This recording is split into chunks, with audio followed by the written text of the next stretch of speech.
Hello once again, my friends, my fellow Star Trek fans, and my fellow lovers of everything interesting.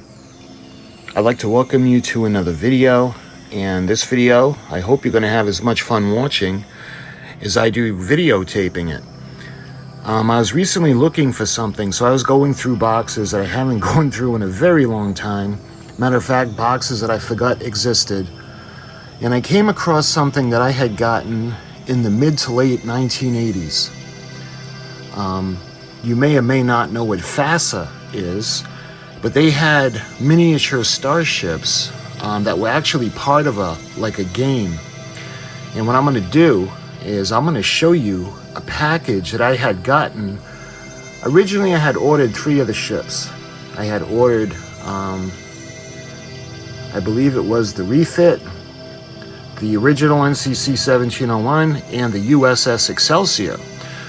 Over the course of time, the shipping box had loosened up a little bit, and a lot of the parts fell out because I opened 2 of them. So, without rambling anymore, let me show you guys what I had gotten from FASA in the mid to late 1980s.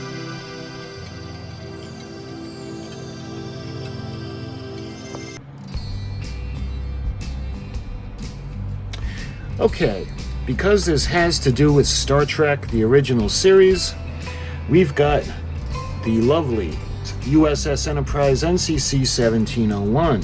Incidentally, she has sound effects, phasers, and photon torpedoes.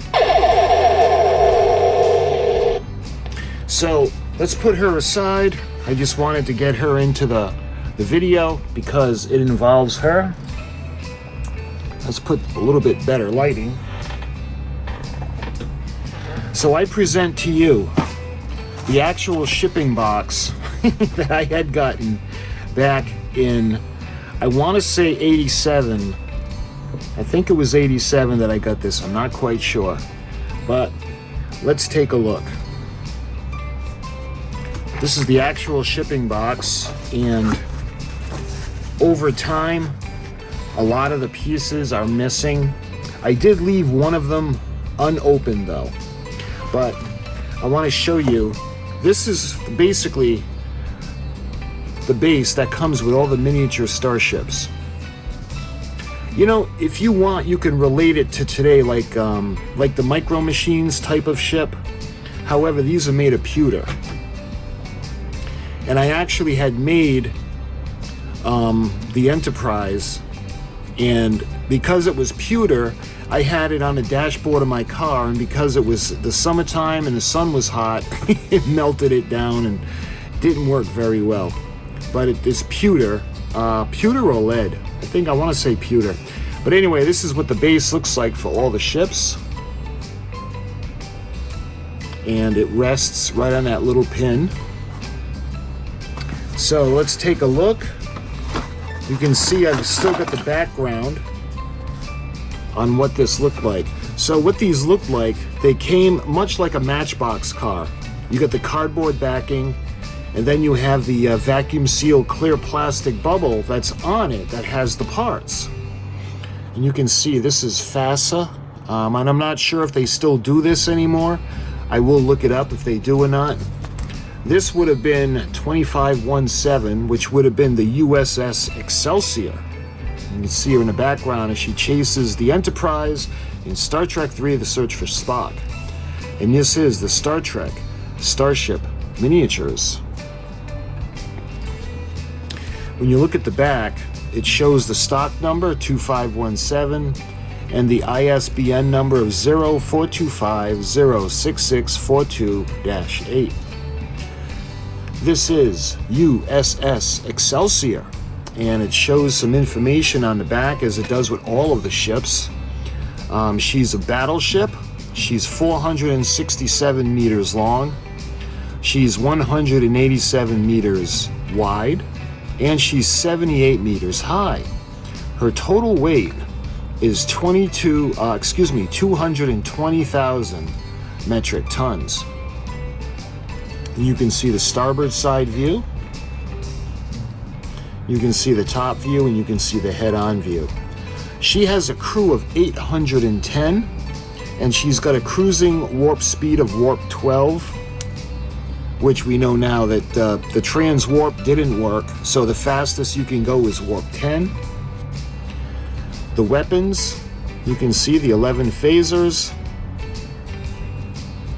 and 6 photon torpedo launchers. It gives a little bit, let me see first if I can see a year. So this is 1984. Okay, I knew it was mid to late 80s. So, caution, this product contains tin lead alloy, not recommended for children under 12 years of age. So it is lead. I'm surprised about that. And it says Star Trek is a trademark of Paramount Pictures Corporation, and this is 1984. So, given some information on the Excelsior, the USS Excelsior is the newest ship in Starfleet. Although this battleship is still in the experimental stage, it has been proclaimed the most powerful starship known in space. Using a new trans-warp engine, the Excelsior is capable of warp speeds never before attained. This model requires some assembly. Refer to the 3 view for location of parts. I'm sure they meant the 3 views. Refer to the 3 views for the location of parts. Use the fast setting glue to assemble the model.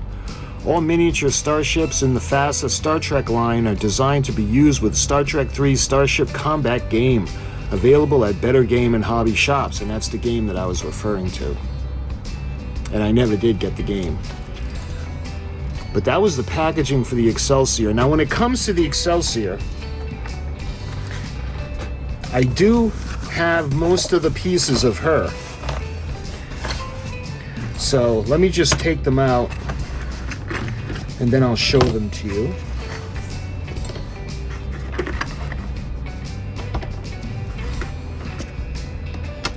Because I've got 2 other ships to show you. Let me put the box aside for a moment. Okay, so I ended up losing one of the nacelles for the Excelsior. But we have this piece, and it says FASA on the bottom. And what this actually does is you're supposed to glue this into the base. And what this is going to do is it's going to keep the ship from wobbling, especially the Excelsior, because of the weight, the front heavy weight. So okay, we've got the base, we've got the weight that goes into the base.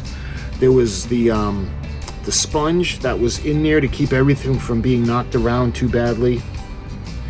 And we got the secondary hull of the USS Excelsior. So let me adjust the light. There. You can see these are pretty well detailed. You can see the bottom. You can see where the shuttle bay would be, and the grids going all the way back to the aft part, and you can see where the nacelle pylons would go. Matter of fact, we got those right here. We'll get to that in a minute. Coming forward, you can see the saucer pylon, and some of this glue is all dried up because I tried using the model glue, the tester's tube, and that didn't really hold, but you can see the detail in it. We've got those ridges that go all the way around, kind of like the bow of a ship. And you can see where the deflector dish is.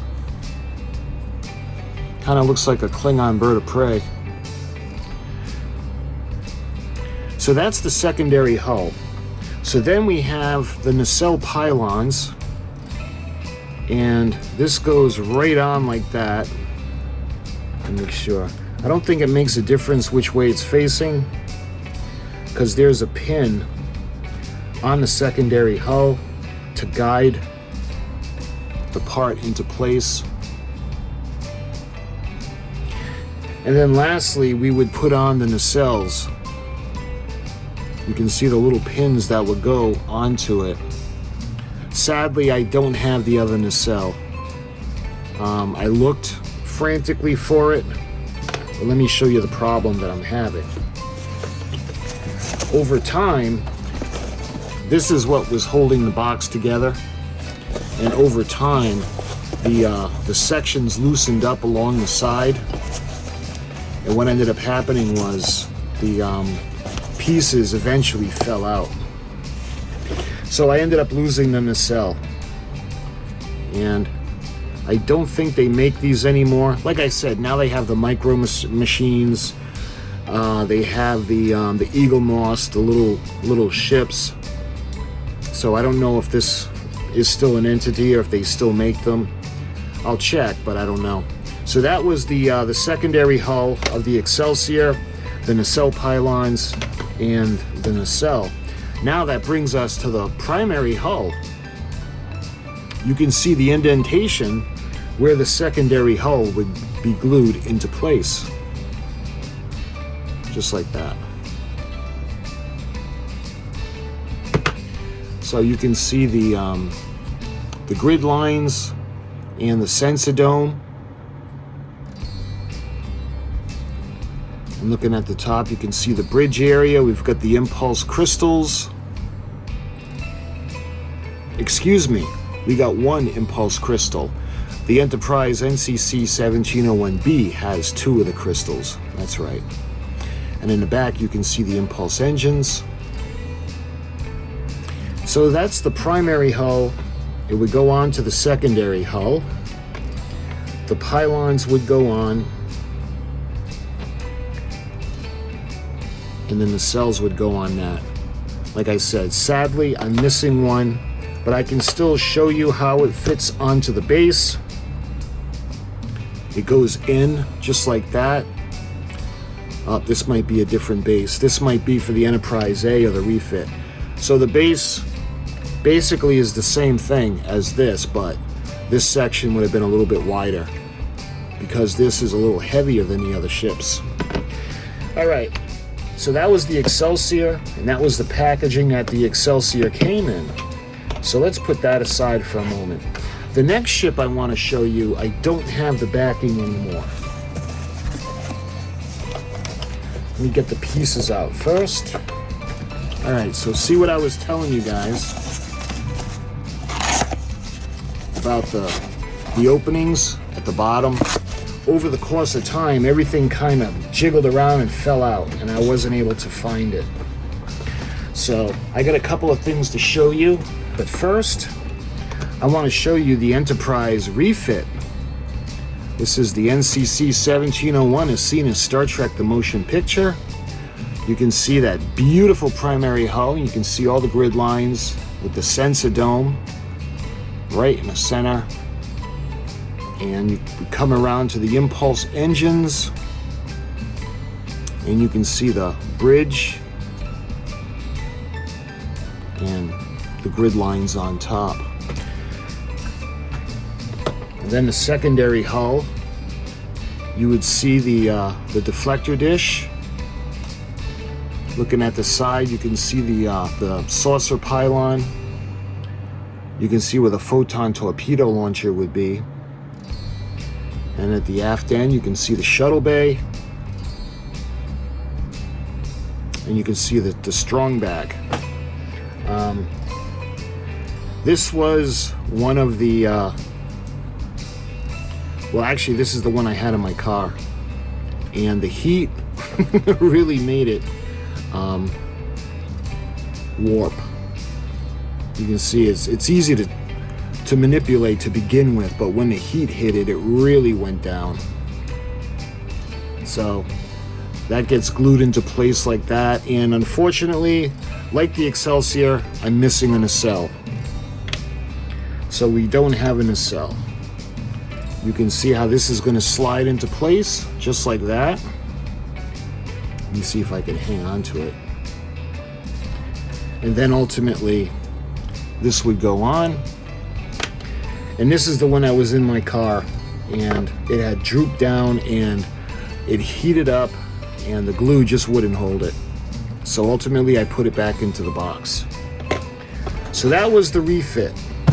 So I got one more ship that I had gotten that I want to show you, and this one is actually still in the the bubble. I didn't open it up. And this is the beautiful lady herself. This is the USS Enterprise NCC 1701.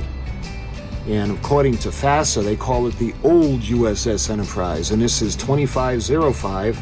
And you can see the FASA logo, Star Trek miniatures. And that looks like Space Station K7 in the background, as seen in the Trouble with Tribbles episode.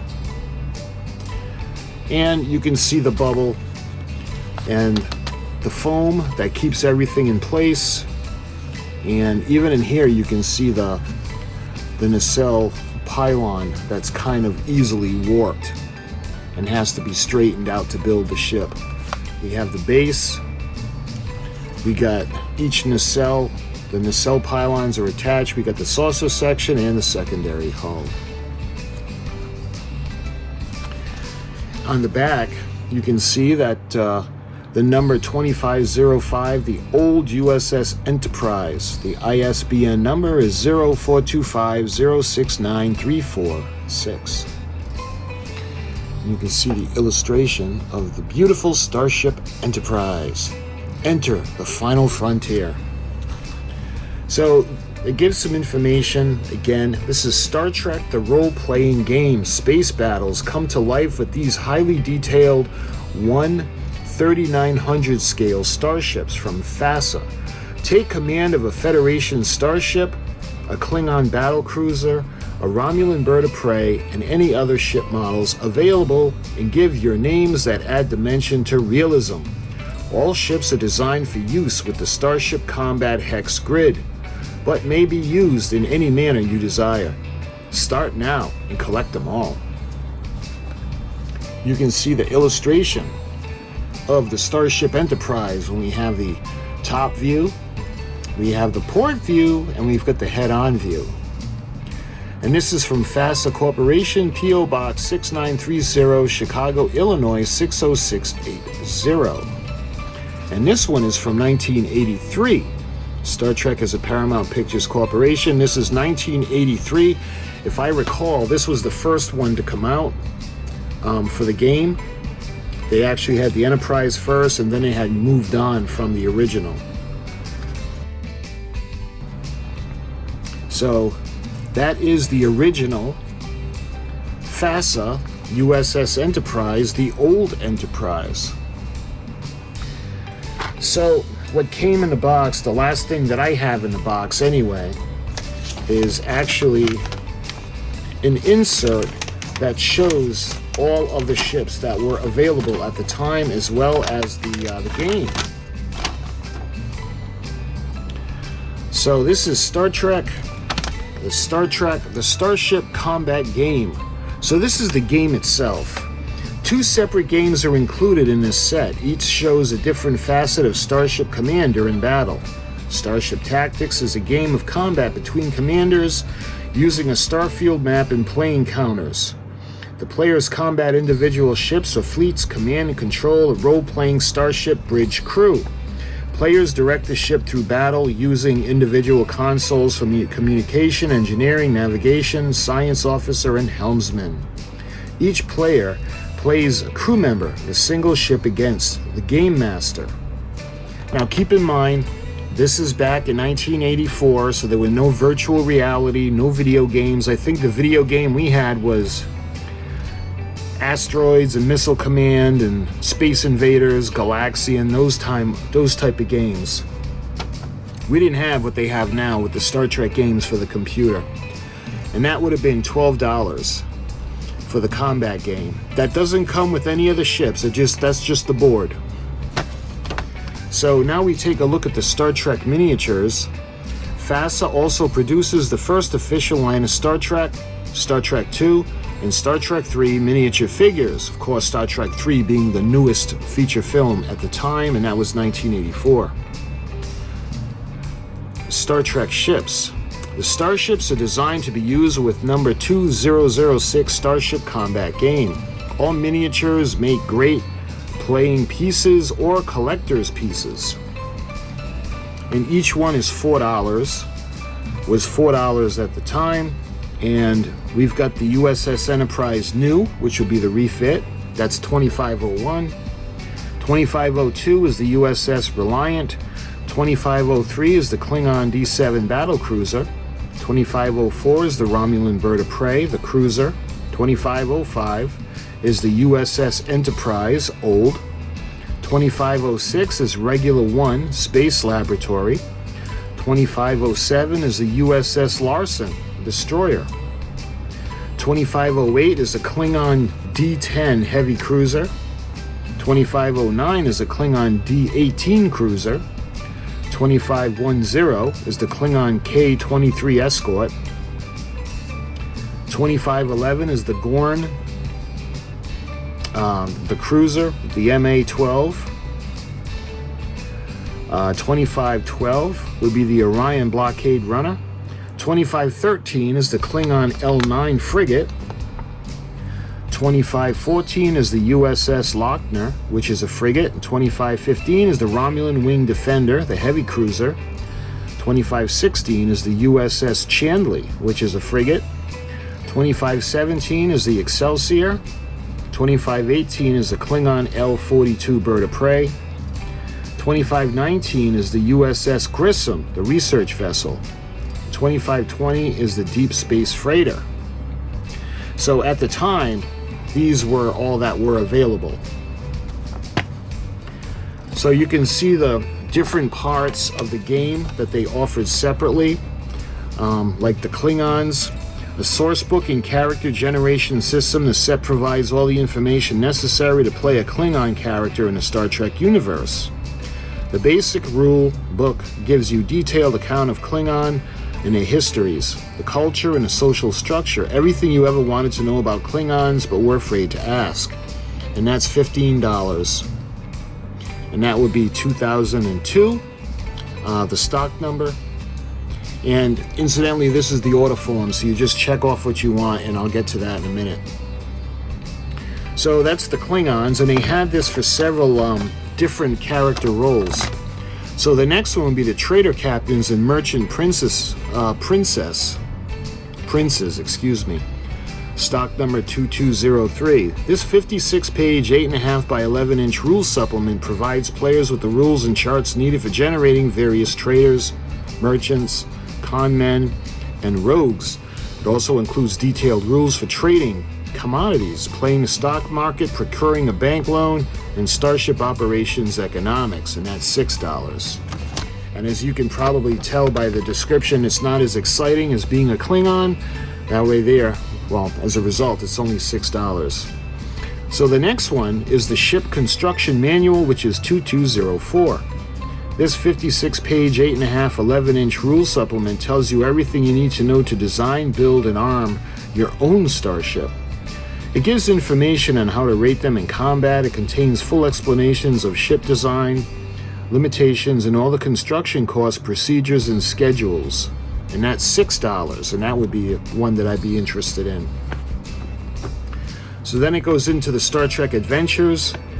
2201 is The Vanished, a complete adventure. Players must investigate a Federation Deep Space research station and to discover the cause for the disappearance of the entire staff and crew. That's $6. The next one is 2202, and that's called Witness for the Defense. Complete adventure. Players return to the mining colony on a home planet of the Horda for a new dose of excitement and adventure. That's $6. Incidentally, I love the Horda. That'd be a fun one. The next one is 2205, and it's Denial of Destiny.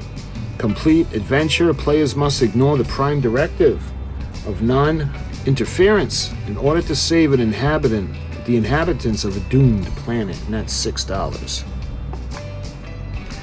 So now we go to the deck plans. And the deck plans for the USS Enterprise. Incidentally, I've shown you the deck plans for the Enterprise NCC 1701.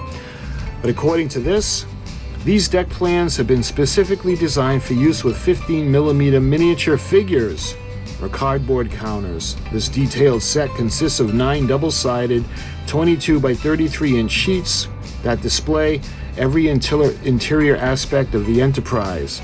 top-of-the-line Constitution class heavy cruiser made famous by the Star Trek series. Also included is a 12-page booklet containing a ship plan description and explanations, and that's $15. I'll tell you what, I would love to get my hands on that. I'm going to see if I can get any of that on eBay, or I doubt they still make all this stuff. The next one will be the plans for the Klingon D7. These deck plans also designed for use with 15mm miniature mini action figures or cardboard counters. Details of a Klingon D7 battle cruiser. The ship is many variants form of the bulk of the military might of the Klingon Empire, one of the Federation main adversaries. The plans consist of 6 double-sided 22 by 33-inch sheets that display the entire interior of the ship.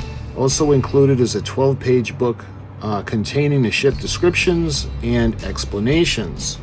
And that one is $12.50. That one would be cool to get too, but I'd much rather have the Enterprise first. Then we go into the data books. And these are $7 each, and looking at 2301 is the Ship Recognition Manual, the Klingon Empire. This 32-page full-color supplement containing a complete set of game stats, combat charts, and scale drawings for the Klingon vessels, including the D7 battlecruiser, the D-18 destroyer, and the L-9 frigate, plus 11 others. Large and small, each ship is fully described and beautifully illustrated. The next data book would be the Ship Recognition Manual for the Federation of Planets, and that's 2302. This 32-page full-color supplement contains a complete set of stats, combat charts, and scale drawings for 14 typical Starfleet ship designs. 14 ships, large and small, are included. Each ship is fully described and beautifully illustrated. And again, that's $7. And then that brings us to the back end of the order form, and that's the playing aids. We've got the Starship Combat Hex Grid, contains 22 by 33-inch Starfield map sheets. That's $28.01, and that was $3. We've got the Gamesters Kit, 3-panel Gamesters screen displaying all the important tables and charts. 16-page booklet with all the tables and charts needed by players and the Game Master, including character sheets for Starfleet personnel, Klingons, merchant characters, and much more, and that is $6. So that kind of reminds me of like the old days with Dungeons and Dragons and games like that. But anyway, that's the order form, and if you want to get anything, you can see where to send it. You would fill out your name, address, your city and state and zip code, and that would go to FASA Corporation, P.O. Box 6930, Chicago, Illinois 60680. And you can see no matter what you get, shipping would be only $2. So you would add up everything you checked off, and then you would add the $2 and put the net due, and you would do the check or money order. And that is the order form that came with this, and there's nothing on the back. So this was pretty fun when I found this, because I had, to be completely honest, I completely forgot about this. I saw the box and I'm like, what is this? And I'm looking in it and I'm like, oh man, I just totally forgot about these. So I decided that, I figured, you know what, maybe it would make an interesting video. Maybe guys my age, this would bring back some memories.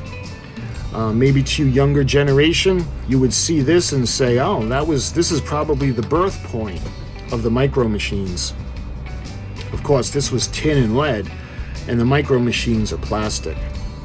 So my friends, I hope you enjoyed this trip down Star Trek memory lane with me. So until my next video, thanks for watching, and I'll talk to you soon.